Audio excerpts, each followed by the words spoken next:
하박국 3장 3절에서 19절 하나님 말씀 전하겠습니다.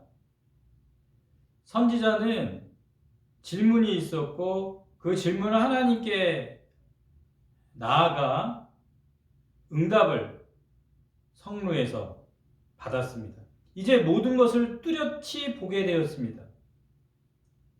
그런데 하나님의 응답 안에는 심판의 내용이 있었고 그 심판이 다가오는 것이 두려웠습니다. 16절 내가 들었으므로 내 창자가 흔들렸고 그 목소리로 말미암아 내 입술이 떨렸도다.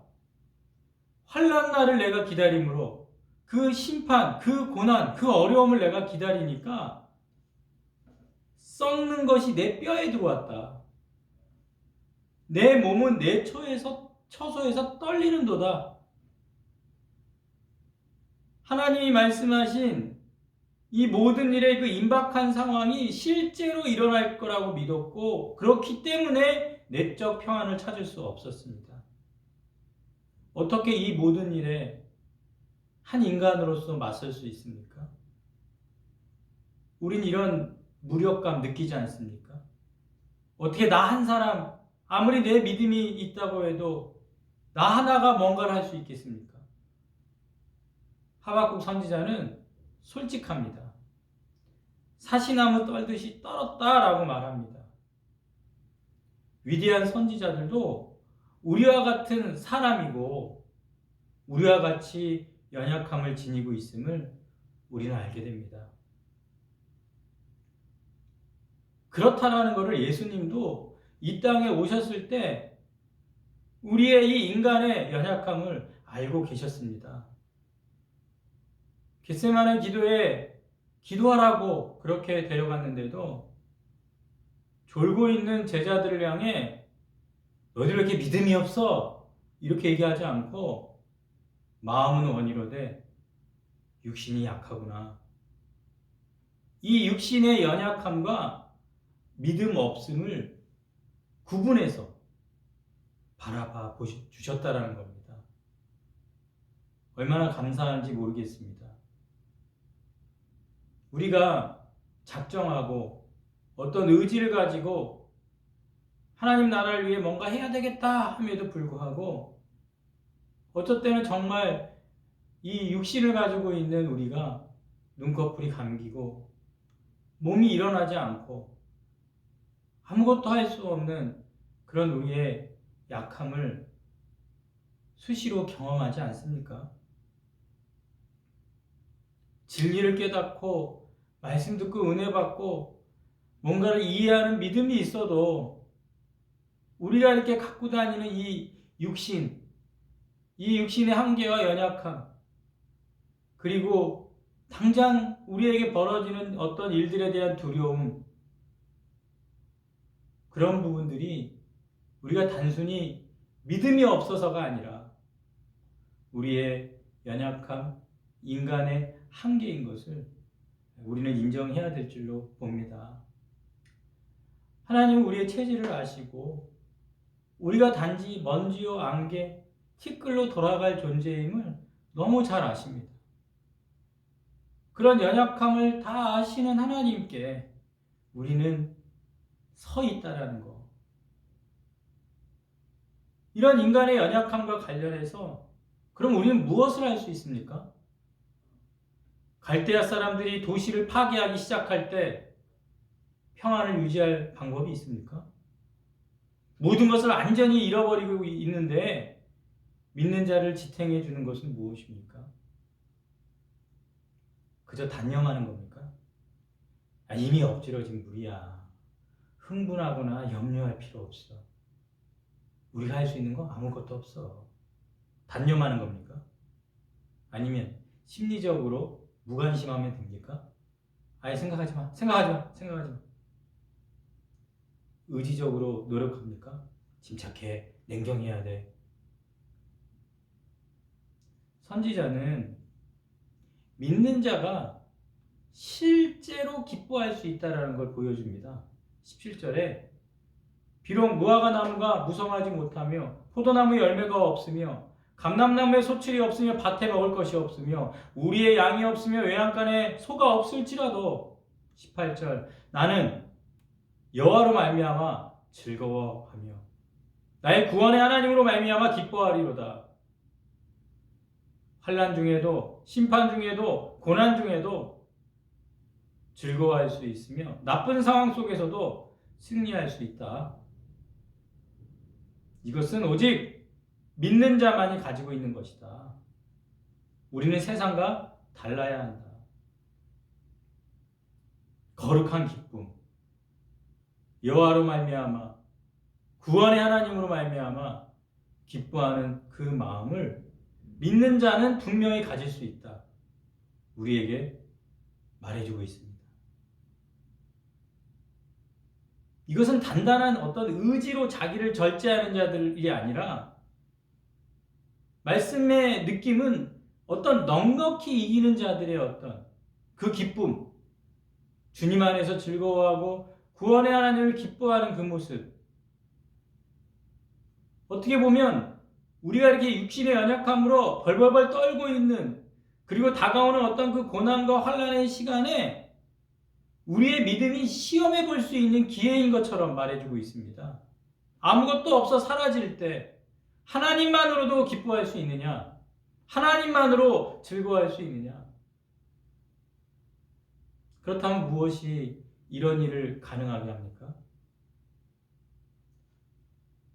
사실에 집중하고 그것들이 사실임을 분명히 깨닫는 것입니다. 선지자는 하나님께서 행하신 일들을 이제 상세하게 설명합니다. 3절에 보면 대만에서부터 남쪽을 의미하고 바란산과 함께 아마도 출애굽 때를 암시하는 듯합니다.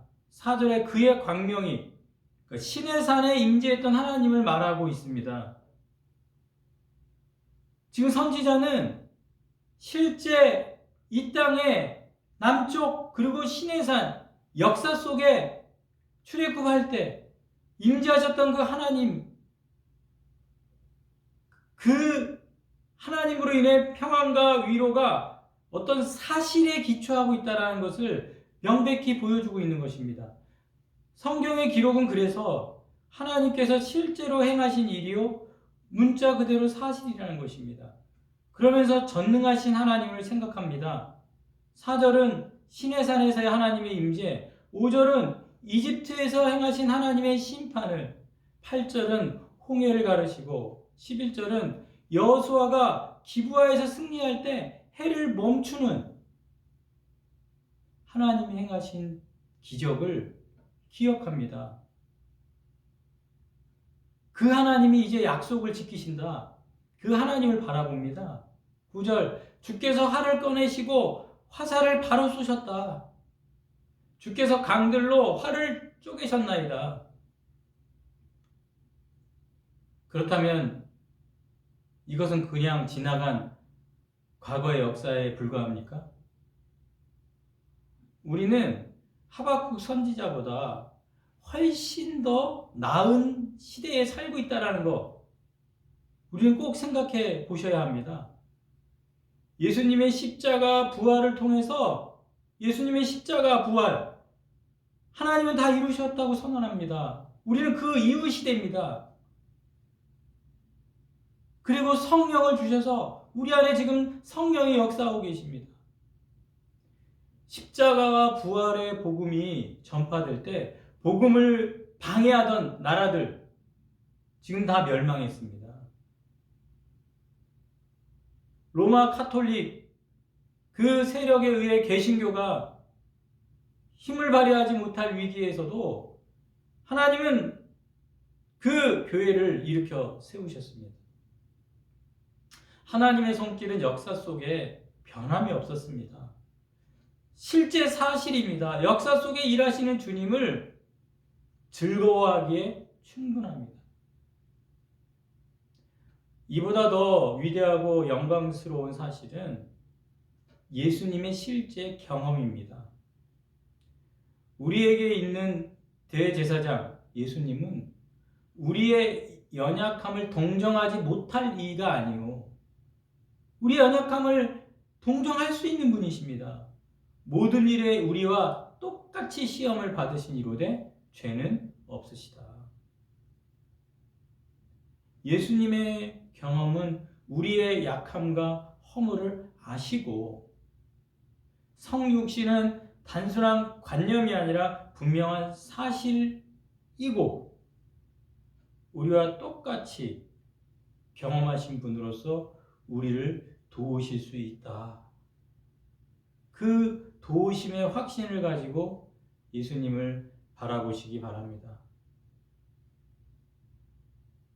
종려주일 지나 이제 고난주간을 우리가 시작하면서 우리에게 지금 있는 이 내 앞에 어려움 또 이 국가적으로 세계적으로 닥쳐있는 위기 앞에 우리는 어쩌면 기회인 줄 모르겠습니다. 내가 여호와로만 말미암아 즐거워할 수 있는가? 나의 구원의 하나님만으로 기뻐할 수 있는가? 그것을 이번 주간 예수님의 고난과 함께하면서 인간의 연약함을 그대로 가지고 이 땅에서 지내셨던 예수님만 바라보고 나의 즐거움, 기쁨의 근원이 어디서 나오는가를 철저히 시험해보는 그런 놀라운 시간이 되시기를 주님의 이름으로 축복합니다. 우리가 믿는 하나님 그리고 예수님이 경험한 것은 지금 우리가 경험하는 것이었습니다. 우리는 그 사실에 기초하여 실제로 그 여호와 하나님으로 즐거워할 수 있을 줄 믿습니다. 확신합니다. 우리 다 같이 기도하겠습니다.